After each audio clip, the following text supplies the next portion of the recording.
भारतानं पहलगाम हल्ल्याचा घेतला बदला. पाकिस्तानात 100 किलोमीटर आत घुसून दहशतवादी तळ उद्ध्वस्त. सर्वसामान्य नागरिक आणि पाकिस्तानी लष्कराच्या ठिकाणांवर कारवाई नाही.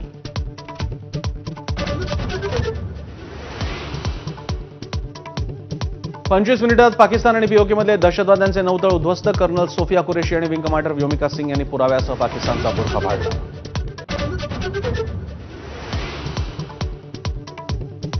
भारतासाठी अभिमानाचा दिवस. ऑपरेशन सिंदूरवर पंतप्रधान मोदींची पहिली प्रतिक्रिया. केंद्रीय मंत्रिमंडळ बैठकीत टाळ्या वाजवून मंत्र्यांकडून मोदींचं अभिनंदन.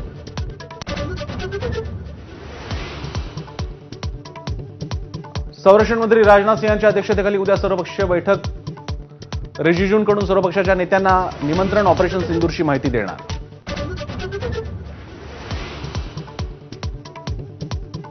ऑपरेशन सिंदूरमध्ये दहशतवादी मसूद अझहरच्या कुटुंबातील 14 जणांचा खात्मा. मसूदचा भाऊ रौफ असगरसह 5 जण गंभीर जखमी. रौफचा मुलगा हुजैफ पत्नीसह ठार.